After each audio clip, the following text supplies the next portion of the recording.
of that to say this: when oxygen and glucose meet in the cells that make the tissue, that make the organ, that make the human, when oxygen and glucose meet in the cell to make ATP on time per demand, that is called perfusion.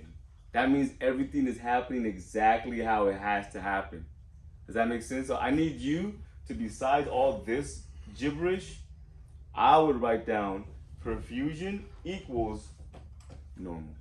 That means that everybody's going to where they have to go on time, and everything that has to leave on time.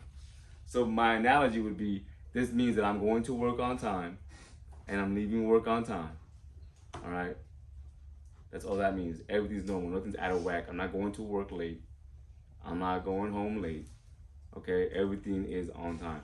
And that's a good thing. So perfusion equals normal equals good. What does hypo mean? Think of a hippo.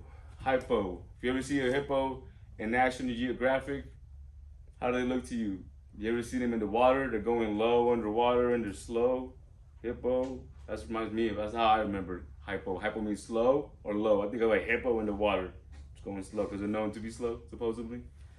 So right that, so hypoperfusion means that what's supposed to be normal is now slow perfusion, below normal, okay? And so if you have that, if you have this is where death starts pretty much for your patient. This is where your patient starts to die now, because now the tissue is starving from what most likely? ATP, yes, because we're lacking oxygen. Most likely it's an oxygen problem. Most likely it's not gonna be a glucose problem. But why do you guys think that you're gonna die from oxygen starvation before you'll ever die from glucose starvation? Meaning that I'm gonna die before I breathe, before I die from hunger. I mean, it's bro. But like, why? If you really want to break it down, why? Why is oxygen gonna be the problem and glucose hardly ever gonna be the problem? Because your body will eat itself in kind of way before to get ATP, and for oxygen to stop breathing, you stop eating oxygen. Perfect. That's it. That's it. Okay. So, what Eduardo, right? What he just said right now, he said that our bodies will kind of, I'm just gonna rephrase what he said. What he said was that our bodies have stored energy. Our stored energy is fat. That is actually all bunch. That's like you have like a backup battery. The more fat, the more energy you have. We're built like this so that if we ever run out of food, this is from our ancestors, or we're hunting and gathering after we were trying to figure out ourselves again. All right, the way the body's built is that we consume, and what the fat does is that back in the day, it would allow us to go through times to where we don't have to hunt, or if we can't find any food right now, we're okay because we have our backup energy source, and so that's how fat helps us. So, you know, FYI, if you're ever out and about dying, then you think you're gonna die or something because you're hungry. No, you're not. Just your stomach is growling. It's a mechanism that, because we're all programmed, right? We're all programmed. So if you eat every single day at the same time, you're programmed, and your stomach is just used to, so it's gonna quiver because it's used to not getting, like, hey, you didn't put anything in here. Like, we're used to this. Everything is programming. So whenever you get, like, let's say you're going through a diet, or you're out there doing some stuff and you're stuck in a mountain because I don't know what you're doing with your life. All right? Let's say that happens. If you get hungry, it's all in the mind. Make sure you tell yourself, if you got fat, even a little bit, guess what? You're not gonna die from hunger. But your mind will kill you. If you let yourself die from hunger. Like, your mind can kill you from hunger. But if you have fat, I'm good. I'm good. This is just the programming that I'm used to. I'm just not in my regular environment, so my body's acting up. So I'm fine. Does that make sense? So if you have fat, you're gonna survive. That's the whole point. Okay.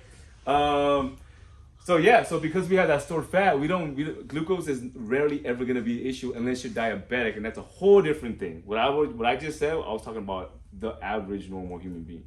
Okay. Now you're diabetics. Obviously, that's different. But we have to breathe in continuously. We don't just have stored oxygen. The only stored oxygen we have is whatever was left over that's currently circulating that didn't, go through that gas exchange. Because you still have like some leftover oxygen in the bloodstream, but after that's gone, you're done. So that's why if we ever go into hypoperfusion or die, most likely it's because of oxygen starvation. Most likely, like on a big scope, Okay. Let's go on.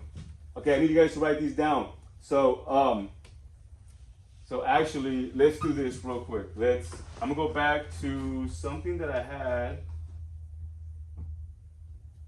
And it's right here.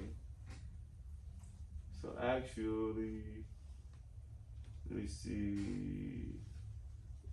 Desktop.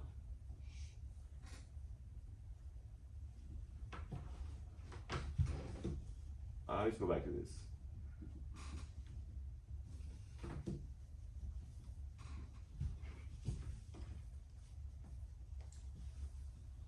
Okay, so did we go over aerobic versus anaerobic metabolism? Okay, so I want you to write one more thing down. This right here also means, and this is already on the other one, so I don't think it's gonna. Okay. So right here, perfusion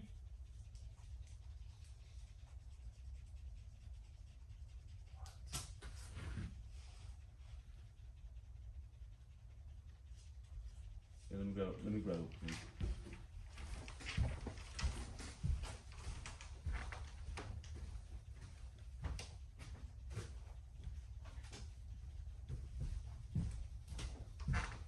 First off, I want you to write a couple of things. I want you to write that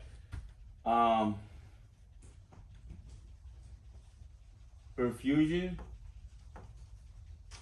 equals aerobic metabolism.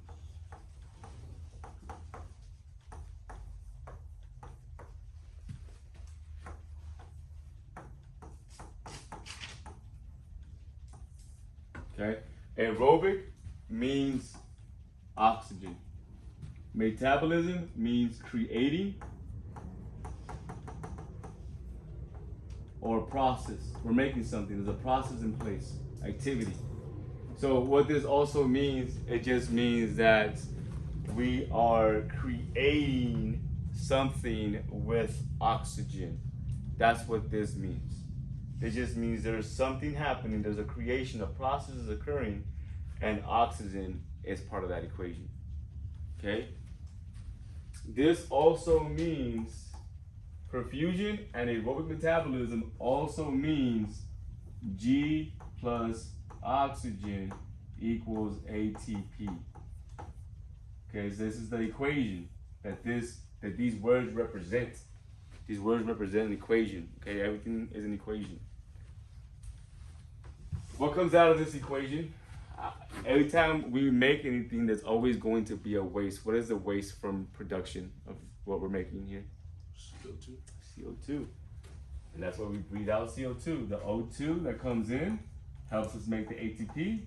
And then we have CO2, that's the waste, and we have to breathe that out. Just how the cars push out the exhaust from the pipes. Same thing. Nothing's different. It's all the same. It's beautiful and horrible at the same time. I know it.